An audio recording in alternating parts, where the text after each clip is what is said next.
Good afternoon. Welcome to Match Day. We're live, and thank you to all that are in the room and attending. Today, we normally don't present on Wednesdays, but today I thought it was a special day, opportunity for us to get three wonderful people on to talk about a little bit about soccer and a little bit about what's happening in the world today. But let's just do a real quick audio check. So, Isang, do we have you? Yes, sir. Thank you. All right. Nicole, do we have you? Ms. Hercules, do we have you? Oh, no. Oh, we can't hear you. And Ray, do we have you? Yes, sir, you do. All right. Nicole, maybe click out and come back in again. But we need you. All right. So with us today, we have Isang Jacob, who is here in Indianapolis, where I live. He is a fantastic coach. He's actually currently a school administrator, and but he coached Ray when Ray was little, all the way up to when he was a teenager. And we also have Ray Gaddis, who is currently a player in the MLS with the Philadelphia Union. I think 9-10 years now going on that. This is my 9th year. Yep, 9th year. Just an outstanding young man, again from Indianapolis, Indiana. And we appreciate both of you coming on. And Nicole, we appreciate you coming on. Hopefully we can hear you here soon. But thank you. Anyway, so by the way, in the chat box, if you have any questions, please feel free. Nicole's going to click out, I think, and then try and come back in. So, Ray, I'm going to share a quick story here in a minute, and then I'm going to get to Coach Jacob.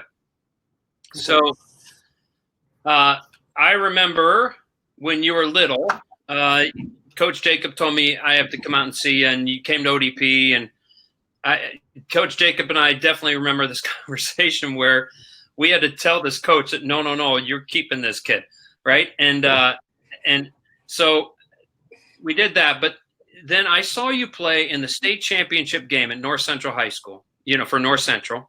And you hit a 35-yard bomb just right on a rope. And I was in the visitor stands, right? I was in like the opponent just because that was the only seat I could get. I think it was you're playing Carmel. And I remember I stood up and I just yelled and screamed. I'm like, what a great goal. And they all looked like they wanted to kill me, right? So you almost got me killed at your high school state championship game from a fantastic goal.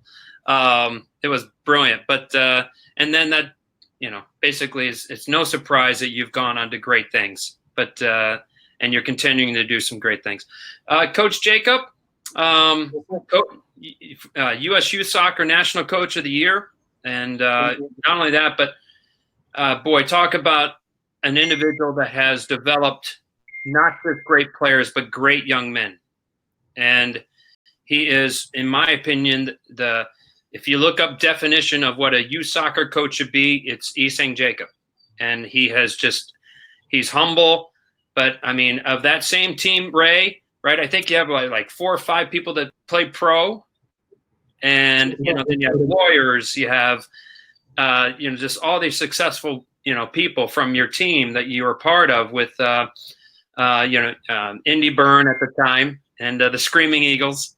But anyway, I'm going to shut up here, and I'm going to turn it over to you guys. Hopefully we get Nicole back in the room, and she can ask some questions. But Isang, let's just first talk about, quickly your journey, and then we'll get to Ray, and then we'll kind of further along the presentation. If anyone in the chat room, by the way, has a question, please put it in there, and I'll prompt Ray and Isang, and we'll get it going. So. Hey, thank you, Vinny. Thank you, and thank you to everyone being able to attend today. You said, how did I even get here? I'm truly blessed, that Coach William Bell, that was the coach at Liberty, saw me play when I was in camp. Ted Smith, was his friend, saw me play when I was in camp, just trying to make the junior national team. And then discovered me from there to Coach Bell, and I had the opportunity of getting a scholarship to play at Liberty University, and of graduating at Indiana Wesleyan, and of pursuing my career playing with the Houston Force of the APSL back then, and then finished up my playing career at with the Blast. While I was doing that, started coaching. Jimmy McDonald actually gave me my first club coaching at Center Grove, and then moved to Inderburn, where I started coaching. And I remember when I saw this young man, and I said I was going to coach, and somebody actually laughed at me. He goes, "What are you doing?" I said, "If I've had the opportunity to play at this level, I need to be able to give the opportunity back by coaching." And I think, Ray, correct me if I'm wrong, U11, U12, was when I first, met the guys, and I just had three basic goals, and vision. One, that they will be technically sound, which is a tool, to be able to do whatever their mind is thinking about doing. Tactical development and understanding of the game. Ray can tell you this. I used to record games on VHS, and they have to watch the games to make sure that they can watch the game and understand the game. But most importantly was that they will become fine young men. Yeah. And the definition, that can be so broad, but when you look at that team, to be quite honest, I am more proud. We have, a pastor in the making, a minister in the making. And I've told him I will be his first member. I have a great church, but I will be his first member. I have lawyers. You have the yogi, you have the babalaki. You have a young man that is actually running the railroad in Chicago. But think about this. We all started, as U11, U12. Michael Tanky coaching now. Yeah.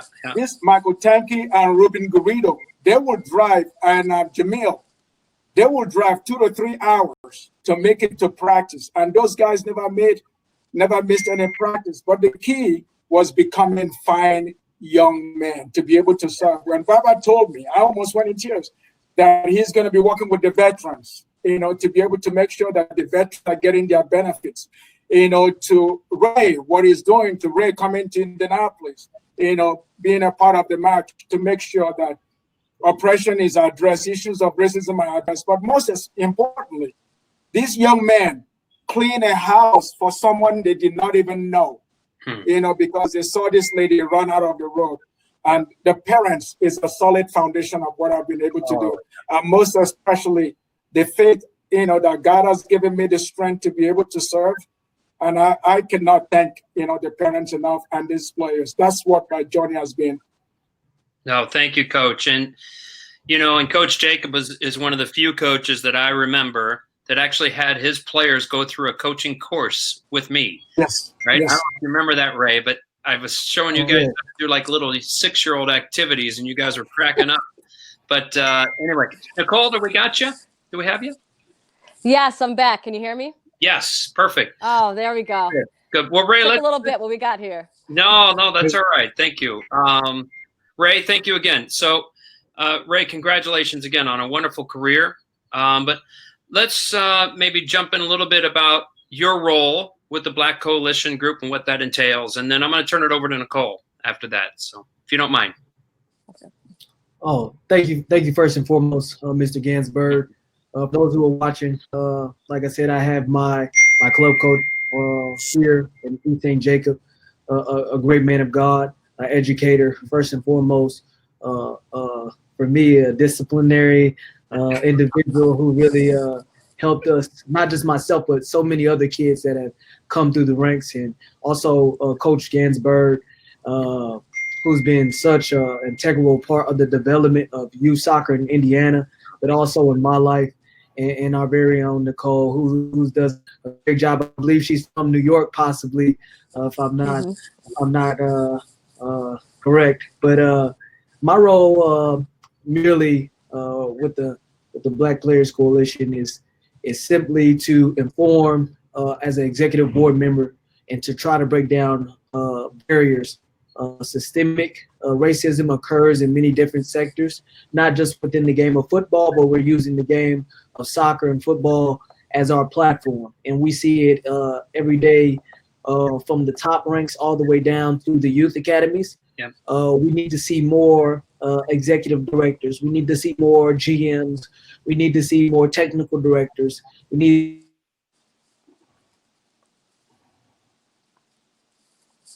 first and foremost. But what I'm most passionate about is obviously the grassroots portion of the coalition. That's kind of been my expertise in trying to bring safe havens, trying to bring safe places for kids who look like me in urban communities, not just me, to allow them to know that they're fearfully and wonderfully made by God. We also want to increase the knowledge about self-empowerment, self-enrichment. We want them to know their history. Me growing up playing soccer, I've been blessed to travel to many different countries, play with so many different type of players and ethnicities. But one thing that I'm very concerned about is the pay-to-play model, which strangles a lot of brilliant, excellent young players who don't get the opportunities that are really out there for them. And we're trying to bridge the gap as well as educate different ethnicities and break down and bring together cross-cultural barriers that people may not truly understand.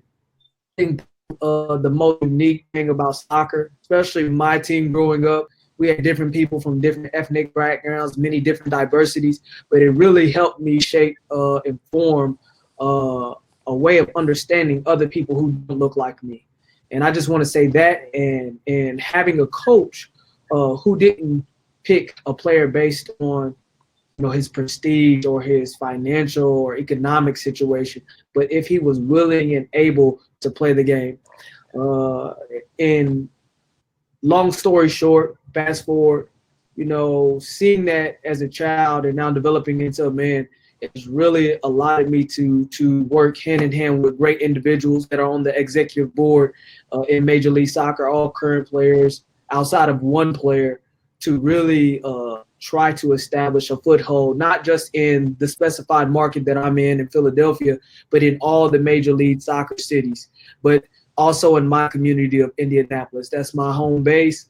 This is an initiative that I want to tackle early, but also, again, we want to touch on, we have a major election coming up. We want to talk about voter suppression. We want to educate the urban community about these things. We also want to talk about something that I'm working on in a project, the various determinants of health. In the city of Philadelphia right now, there's two wonderful pastors who have set up COVID stations. African-American people of color have been the ones who have lost the most lives due to this virus. But we want to be a resource and have the availability where we're offering free tests where sometimes the inhabitants of certain areas or economic areas can't get to these type of resources. We're trying to bridge the gap on so many different levels. Another thing, especially with COVID, how I just mentioned that hand in hand, dealing with the coalition, we want to bridge the tech gap. There's been a surgence of what's called e-learning. A lot of times the urban communities, the Black communities, they don't have Wi-Fi. They don't have the laptops to maintain the curriculum to continue to advance themselves and have a pathway of success. We want to be a voice for the voiceless in these areas. I just gave you a little bit of a snippet of some of the different efforts that we're pushing and initiatives. And we also want to have cultural bias training within, have coaches who don't look like urban players or different ethnicities. We want them to be able to handle a player. We want them to be able to understand their background to the best of their ability to continue to push the limits of the player, but also not looking at them with a bias or with an underlining already predetermined thought process about the reason why this player acts this way, or why he may dress like this, or sometimes he may be flashy. The soccer field is merely a vehicle for expression for a lot of young players. And so we want to, I can't stress that enough about diversity training and bias training, complicit bias training in all realms of soccer, from youth soccer all the way up. So those are some of the things that we're really talking about. And again, the systemic racism that occurs due to the death of George Floyd. systemic racism isn't only in soccer. It's in the educational system. It's in the hospitals that sometimes we can't get service, we can't get waited on. It's in many different facets of professionalism realms. So that's a little bit about what's going on. No, thank you so much for that. The wonderful answers. And your initiatives are fantastic. Nicole, are you with us? Are you able to talk here? Can't quite hear you. I think the internet is not our friend today. But anyway, so Ray, let's talk about. You talked about pay to play. You talked about breaking down barriers and all that. If you were me and Ian, right? Ian and I, we developed the coaching education curriculums for United Soccer Coaches. How can we help your initiative? How can we help with what you're trying to accomplish through your initiatives and your charge, right, to improve the environment? Well, Coach Baker touched on it briefly, especially something that they're doing in England. There's a lot of campaigns against racism, but coming up through youth soccer, there's not enough of an initiative to really educate youth players on the severity of racism and how it may affect different players. Not just players, there are different forms of racism that go on with different ethnicities, but this is a first step. There needs to be some type of educational platform, especially teaching youth coaches at an early age to really change the thinking or understanding sometimes of what's not okay in various people's realities. And what I mean by that is you may think it's okay, but it may not be okay to a different demographic. So the soccer portion will always be there because the game's always been there. But there needs to be more assertiveness where, directors, I know here at the Philadelphia Union, our technical director, our GM, he's had me talk to our youth academy teams, and they've been having an open reform really about the pulse of this nation and everything that's going on, but allowing them to have an understanding of what their counterparts may be going through. Not just the black players, but with other players, Asian players, native players, white players, various things. And it allows, again, referencing back to Indy Burn Eagles, we had a mixing pot on our team. Well, yeah, you did. We were so tight-knit that I had a greater understanding even before I went out into the world as an adult, because I had seen so many different people from different backgrounds. And coach was big on unity and being together and getting to know your teammate. I think that needs to be a implemented program set up just within coaching development as well. Yep, good. Thank you. Nicole, do we have you now? Boy, we are just not having good luck. Yeah. Oh, there we go. There we go. I heard you. We heard you, Nicole. Coach Jacob, do you want to add on to? Yes, I would like to add on to that. Yep. Yes, and it's so powerful, because there's a lady here. I challenge the club in the Premier where I coach here. I challenge the state association as well about education. I introduced, to our state association, Jill English, that is in charge of diversity training for youth here in Indiana. Because as Ray mentioned, I brought different people to talk to my players, so that they can understand what the future is all about. These are things that we address, okay? We have to educate the youth, so that, as he mentioned, get to know your neighbor, get to know your constituents, get to know who is playing with you, because I will tell you this, associations are quicker to find a coach that yelled at a referee than they are to, and I would say this implicitly, when a player uses the N-word against another player or call an Asian player by inappropriate name. Yeah. Okay? That is wrong. And that has to be addressed. I pulled my team off the field, and Ray can attest to this. When Adam Mills, one of my players, was using the N-word, it wasn't about winning. It was about educating that child. And I said, I don't care, referee. I don't want that kid kicked out. I want the coach to be able to educate this young man about what that means. Yeah. That is not acceptable to call him. I said, his name is Adam Mills. He's a fine young man. Get to know him. That's using the N-word because he's a better player or because of the way he defended you is not acceptable. And those are what clubs need to do. And I challenge you. That's why you and I got into that conversation. I said, in our coaching courses, where are we addressing implicit bias? Where are we addressing cultural sensitivity? Okay. And again, it's got to be addressed. This is conversation that is not comfortable for people to talk about. And I addressed this with Miss Nicole last time. Yeah, we as Black coaches, we hear other people say things that are inappropriate, but we are afraid to say something because we don't want to lose our job. Okay. It doesn't matter if you fire me. Okay. It is not about my job. If Nelson Mandela thought about that, we wouldn't be here. If Dr. King was afraid of losing his life, we wouldn't be here. If Malcolm X, there are so many, if other people that have spoken up, and it's time that we use our position to do something, to lead the change. Don't rubber stamp it. Don't put Black Lives Matter and think that is okay. We're not begging you for jobs. We are way qualified. Just like when a coach told me that Ray wasn't good enough, that he's too small to play in the MLS. When Matt Hedges was told that he's too clumsy, that he's not good enough. He was 23 years old when he captained the MLS. Okay? Ray Gaddis is playing 9th year in the MLS. Okay? So you can't judge the people by the color of their skin. Right. Yep. No, thank you for that passionate add-on.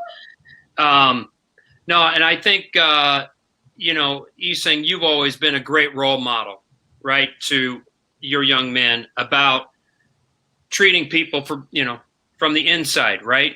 From look in their hearts, right? You don't look at their faces, look at their souls, and you've always been a leader in that regard. Nicole, if we can't hear you, maybe you can type a question in the chat box. So Ray, let's see if we can get Nicole, but if not, I'm going to ask you, I'm going to kind of just go into a soccer question here. Who is the toughest player you've ever defended? Toughest player I've ever defended. I would actually have to say Thierry Henry. He's actually the coach right now for Montreal. A good friend of mine. Always is a very open book, experienced player, as all of you know, a well-decorated player, but Thierry Henry. Very good. I'm typing in Nicole to just go ahead and just type her in her question, and I'll see if I can get it asked. So, darn it. By the way, a lot of people on the chat box. Coach Edu's on, and Mr. Gaddis, who you know very well. Yes. But just a lot of really great people. I was just wondering, so from what I'm hearing, how Ian and I can help with your initiative and just the whole initiative in general is just ways that we improve communication, right? Improve perception, right? And how do we create an inclusive environment at the end of the day, right? I mean, so in other words, we need to care more about the person when they're young, as opposed to the X's and O's, right? As opposed to the technical, tactical, physical, we need to really care about the person. So, Nicole, let's try. Do we have you?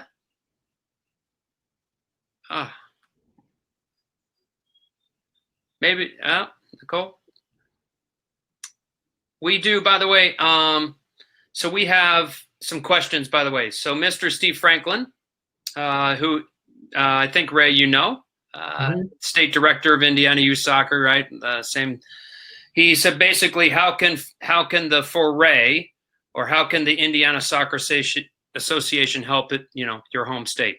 How can they help Indiana? Well, it was a couple of initiatives. Some of the initiatives, especially when coming home this off season, or we can Indiana Youth Association get a jump start. Number one, redefining fields in urban areas. This is something that was taught to me by our coach, where we picked rocks out of our own field. We painted our own field. There's enough manpower in youth systems. Number one, it teaches development. Number two, it teaches teamwork. Number three, it teaches the sense of hard work. A lot of times when you put your own work into something, you take pride in. And then also this is the engagement where you spend quality time with your teammates, but you're also teaching a foundational pillar, not just on the soccer field, but a structural system where, there's going to be life after soccer. Yeah. And you're teaching them the means of hard work. Number two, there are ample resources. Something that I'm finding even with Major League Soccer, there are cleats that are left over. Even I remember a long time ago, the Halloween tournament at Pike. Yeah. There were always a boot box. You rarely see that anymore. Yeah. And people, they barely use gently worn cleats. Sometimes kids, all they need is they want to feel like a player. Yes. I have the necessary resources, balls, goals. There are ample resources that can be donated, but also, like I said, maybe taking on a big brother, little brother, or a big sister, little sister program with a grassroots program initially. I know when Coach Jacob was the coach at IUPUI, and still to this day, we ran a Black clinic, and how many people are yearning and actually willing to come out and want to try something new, but they just don't have the resources. Yeah. This is what I was talking about, the various determinants of health. They may not have the transportation, so you have to make it available for where they are, meet them at their needs. They may not have the soccer cleats. Give them the equipment to fit the part, fit the bill. They may not have the right nutrition. Something that I've done a lot that the Lord's blessed me with is to partner with healthy eating or foundations that promote healthy eating for urban communities. You have to have your nutrients, number one, for an educational standpoint, to think and to be prepared. But a smart soccer player is a prepared soccer player. So give them the necessary resources. These aren't things that are strenuous or hard to add. These are things that that we may sometimes take for granted because we have the ability to get them, but they're just simple things that can help bolster and develop a child, not only educationally, but also on the soccer field. No, fantastic. Coach Jacob, I think I remember when you did that clinic. I think I remember that day. That was great. And you're right. I mean, it's how can we take the game to them? Yeah, how can we make it more accessible to them? And Ray, I don't know if you're aware of this, but we do have an urban soccer diploma, right? That is geared for kids in non-traditional spaces, right? Or, they can't pay to play. They have limited resources. And same thing with the coaches, right? They might have a little space, a little cement area, but they want to teach the kids a game, and the kids want to play the game. So, but we can make bigger strides there. And absolutely. So again, a couple questions. I think Nicole I hope she hasn't given up, but Coach Perry has a quick question for either of you to answer. How can players lead and start these conversations in their teams? So how can players lead those? We talk about coaches, right? And coaches being the leader, but how can players do it? Very good question. And that's something that I've been involved with as an administrator, school administrator. Trust me, kids will listen to their peers before they listen to you. So turn it over to them, allow them, but you have to create a platform that allows those conversations to happen. You may not like what you hear, right, but allow that conversation to happen because it will come around. I think some of the things, my background is in social work. I have a master's in social work as well, too, being a dean, and I haven't done that. Even with clubs, there were conversations that I couldn't even say or lead that Ray, that Ruben, that Tanky had to be the one leading those conversations. When we do these clinics, I allow them to be the forefront and just sit back and let them be in charge.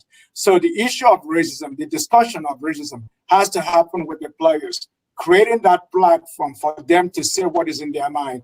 Right, June 1st, my young child asked me as I was leaving, said, "Dad, be careful out there." And I went back to him, I said, "What do you mean be careful out there?" He goes, "Well, I saw what was on TV and all those people throwing stuff and the policeman's knee. I didn't even know that he saw that." So when I went back to my practice that day, I asked my players, "What is going on?" And you would have been amazed how they started talking about issue of racism that they didn't understand.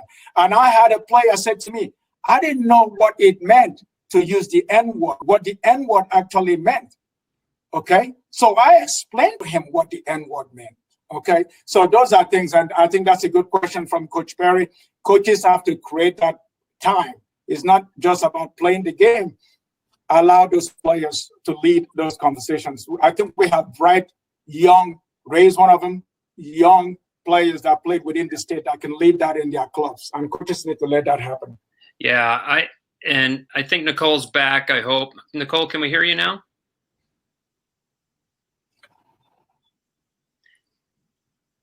Darn it. Darn it. Can you try without your headset? Just try without your headset. Let's see.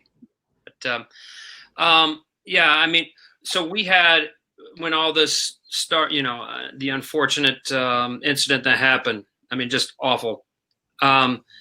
We talked, I'm helping out with Shortridge High School this fall, just as an assistant. And, that's a very diverse community. My dad went to high school there. Who did? My dad. Oh, he did? Oh, yeah. That's cool. We should have him. We should have Mr. Gaddis come and talk to us. That'd be great. But yeah, we did the same thing, Isang, right? We said, hey, let's open it up, right? Let's open it up. And we did it virtually, right? And they expressed, and it was good for me to hear, right? It was good for the other coaches to hear. And so we're trying to improve upon that. So I think, coaches need to, understand as opposed to being understood. Yeah. I mean, I think that's really, the key message. So Nicole, we're going to try one more time, but I think Edu has a question. He says, Edu in his typical education way, he says, Bishop Desmond Tutu once said, justice is going to win. How can the poor white players, Black and Hispanic kids win if they're not giving opportunity due to lack of resources? And what can the youth program help these players? So, and I think we've kind of answered that a little bit. We got to make them more available. We got to make education accessible. We got to make equipment accessible. But I'm not sure if Coach Barker has a question, but anyway, and Mike wants to hear basically, Isang, you gave your answer to Coach Perry's question. Mike would like to hear Ray's answer, which would be, how can players lead and start these conversations in their teams? What do you see?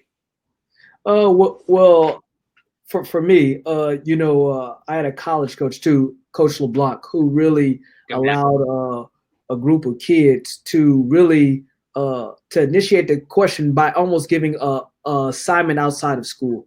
And that was to educate themselves before actually entering into a conversation, to have a grasp of what's going on, not just right now, but what has gone on in history.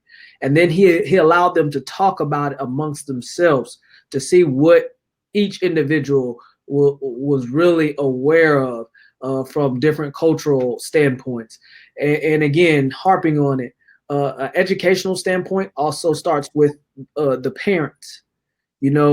You as a coach, you as an administrator, anyone within the realm of soccer, they're doing their due diligence. Yeah. But also something that, again, it's funny when things come back to you as you get older. I remember being at Pike High School and we having a seminar like with the director of coaching, which was Coach Jacob, with all the parents understanding what would be tolerated, what we stand for, how we're going to break things down. And it was almost their session of what is expected from players. And it initially starts with the parents before they even get on the field. The parent often, a lot of times too, and this is for directors and coaches and academy directors, how they can have these conversations also with the parents of particular kids to help them have these conversations among their peers, but also correctly have the right statements or have a greater understanding of what's going on. Thank you. Very well said.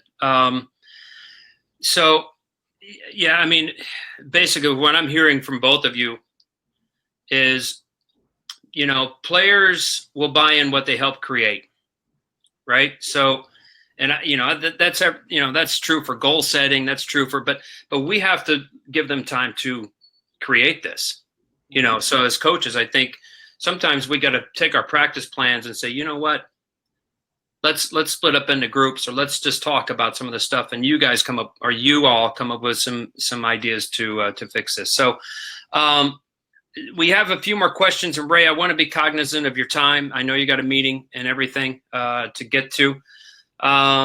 Sam, actually, Coach Barker is asking, have coaches and execs been supportive to Black players during this period?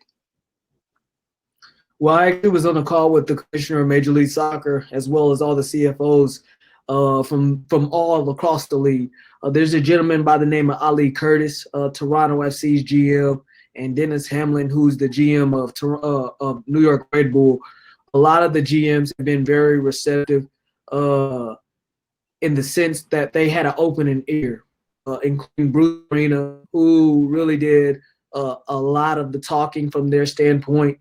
Of trying to, he's been around, he's been a pillar of coaching for a long time, and having seen so many things. I think that there's been an awakening. This isn't a natural conversation that they've had to have in the past, in my opinion, and listening to a lot of the responses, I think it opened their eyes and how they gauge players and what they can do better.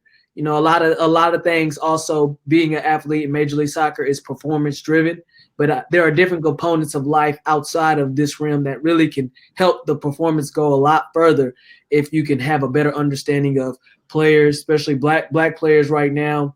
But they've been very receptive. There's been an outpour of great sentiment, especially with the newly formed organization.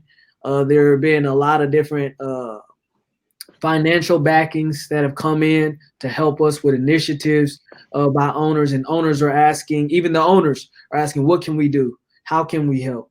So it's been very, very good thus far. That's great. Good. Nicole, I'm going to try one more time. I think I'm good now. I think I'm set. Yeah. All right. It only took till the end here, guys. My apologies for that. Well, no, Nicole, you know, we've gone quite a bit. We've gone more than what we told Ray and he said we would.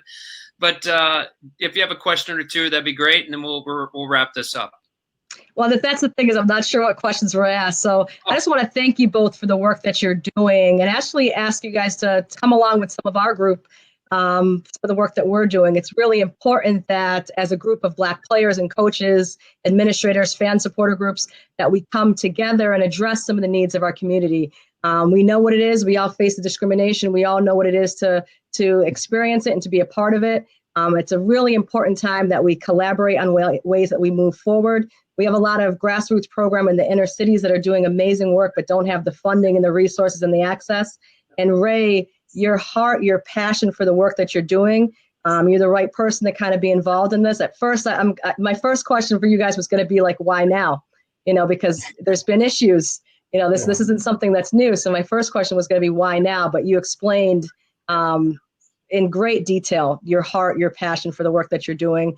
And another thing that I think is really important to say is that you had 2 Black coaches, which is rare. You played for Marlon LeBlanc, right? So you played for Coach Isang, and then also you had Marlon. So the importance of representation. Look at this young man. Look at the work that he's doing. Look at his coach. Look at his college coach. He saw people who looked like him. He knew what he was capable of doing. He had the right network of people around him. Let's do that bigger. Let's do that broader. Let's make sure that we have rooms that are diverse. Diversity is the most important thing. It allows for different thought processes. It allows for things just to be better. Diversity of thought, diversity of thinking, diversity of players. I mean, it just allows for amazing things to happen. So I'm looking forward to a collaboration with you, and I hope to follow up with you guys. I'm sorry I missed so much of it, but I know it was good, and I'll catch it on the replay. No, thank you so much. And Coach Jacob, you're still with us here, and yeah, I just want to wrap it up. Sam has a few questions. He's talking about, coaches spend a lot of, so I'm going to throw this kind of to you, Isang, right? Because you're a coach, and hopefully, could you see Ray just being an amazing coach, by the way? Oh my goodness gracious, the little kid. He's going to be a coach. He's going to be a coach. Are you kidding me? Unbelievable. But, he says, coaches spend a lot of money and time, right, to become coaches. But he says he's asking about the hiring process, and is it rigged, right? Or can it be improved, right? So that's a very good question. And I think I shared it with Miss Nicole yesterday, and also, Robbie on NBC Sports said the same thing. You pay for these coaching courses. You travel to go to these coaching courses. And I remember being laughed at when I said I was going to be a head coach in Division One. Okay. And I remember that laugh, saying, well, look at the data. That's fact. When I became a head coach, I was the 6th Black head coach in Division One. Yeah. In Division One out of 271 teams. And I asked Miss Nicole last time, there's only 4 Black head coaches on the women's side. Division One. Yeah. Division One. So it is frustrating to be able to say, well, I don't want to do this. Okay, why do I spend all this money? When I did my coaching courses, it was like $600. I hear is now over $1,000. But the key thing is, you may not become a college head coach. You may not become an MLS coach, but the impact that you make at the grassroots is even more powerful. I could have easily walked away, from coaching when I left IUPUI, but I said, you know what? God has blessed me, given me a chance to leave Nigeria, because if I was there, I probably would have ended up in something else that I shouldn't be doing. It is my job to continue to coach. The teams that I'm coaching in at the Premier, I don't have any Black player there. But you know what? They've learned a lot about the cultures of other countries, which is an assignment that I've given them. So, Coach, I would say keep planting the seed. And you look at the Ray, you look at Matt Hedges, you look at Yogi Snyder, that is a lawyer. I mean, you look at Michael Tanky, that is coaching in New York. So there are all kind of broad players, that you will touch that will continue to carry that. Yeah, Isang, I love that little nugget you just threw out there. You gave them an assignment. Yes. I mean, my goodness gracious, if more coaches would do that, right? Kind of take that approach, and wow. I mean, they could even do a presentation on, Black history or something, anything, right? Little kids. I mean, just little things like that. I think, and you're an educator, so you get it. But Vince, when we had Scott Gallagher come and play us, those players spend time in the houses of all our players. Myers, and all those players, spending time in the house, having meals. You talk about soccer being an expensive sport to play. That was never an issue for me. Ray would attest to that. If you cannot pay, I had parents that step up to pay for players. And I will ask those parents, cost and lack of uniform should not be a reason. When we go to tournaments, parents will pay for other parents to attend. I remember the Hedges. I don't want to forget them. I remember the Leidens, Mr. Mills, all those people paying for kids to play. And that's something that Indiana Youth Soccer can do, by waiving fees, for those. I know clubs are doing that, but again, for coaching education, we should be able to provide those avenues for people of color and brown coaches to be able to get the opportunity to mentor and coach. Yep. And I know Nicole had a wonderful conversation, I'm sure, today with Mr. JT Dorsey. to kind of address exactly what you're talking about with our urban soccer diploma. Nicole, do you want to talk about? Yeah, we have so many things that are coming out to address the issues that we know are plaguing our community. And they're programs that are for us and by us. So we have a professional development course that we're taking through our strategic leadership, because at the end of the day, we want to see more. You know, there's 2 head coaches at the MLS. There's no CEOs, no presidents. The Women's National League, there's 0 Black head coaches. That if there's never been one. NCAA, we just spoke about the numbers. There's 0 executive directors for state associations. These numbers are deplorable. They're unacceptable. And we're having those conversations now with the MLS Academy, with the MLS, with the state associations. Those days are over, guys. And as a community, we're not accepting that. We're training our coaches. We're going to be prepared. We're going to do it ourselves, although we have amazing allies with Vince and a lot of people with United Soccer Coaches and other associations that we're reaching out to, who understand the value of increasing representation and creating a pathway. So we have pathways right now that we're setting up with the MLS Academy. I don't want to shout out Fred Lipka, who's helping us with that. We've been having some weekly calls on how we're addressing that.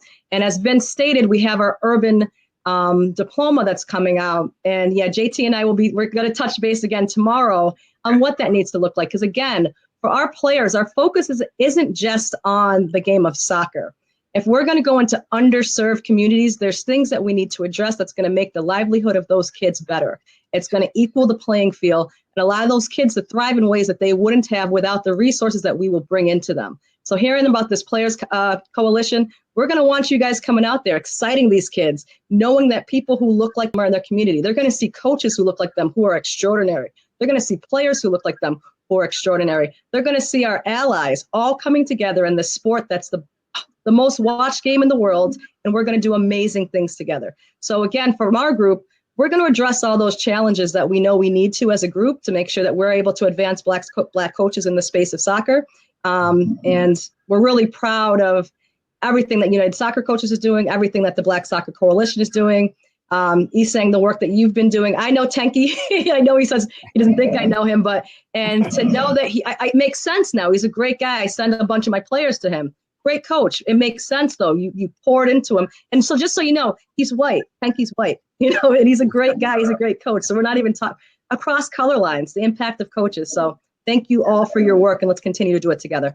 Thank you all so much. Yeah, little Mr. Tanky, right? The little maverick. When he was a little kid, he was like a little maverick. But anyway, Ray, again, I want to be respectful of your time. And Coach Jacob, I want to be respectful of your time. And Nicole, thank you so much. I'm glad we got it worked out. It's great.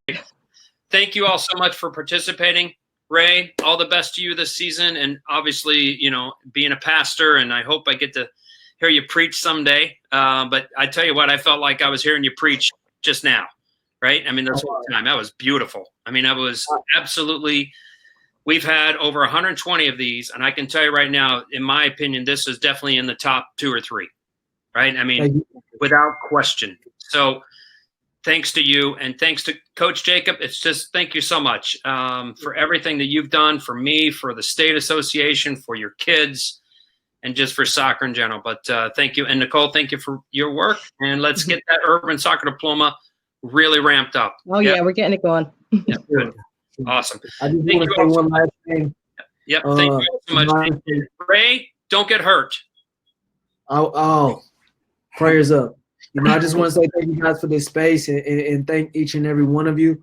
Also, the guys that get on me, I just want to say thank you to all my IBE guys, the Indy Burn Eagles guys. I just want to issue this message that, although we were talking about everything that's going on with the coalition and the Black players within youth and all the way to the top level, you could aspire to be whatever you want to be. Like Coach said, we have engineers that have come from my team, doctors, we have teachers, we have lawyers, we have everything. So I'm very proud of each and every individual that has played on my team that has been successful in other professional ranks as well. And I just want to do this, that you be whatever you want to be. My teammates, my long friends, I consider them family now.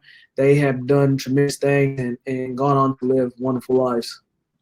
Thank you. Thank you all so much. Coach Jacob, Nicole, Ray, thank you so much. God bless. And thank you all for your time that are in the chat box as well. So thank you. And Friday, It's just another TGIF presentation where we'll have Mr. Ian Mulliner, and Mr. Ian Barker. Well, we'll try to talk a little bit about soccer, but it's more just, hey, thank God it's Friday, right? And let's just, but that's our next one. But Ray and Isang and Nicole, God bless. Thank you so much. Thank you. God bless. Thank you. Thank you, guys. Thank you. God bless. Thank you. Thank you.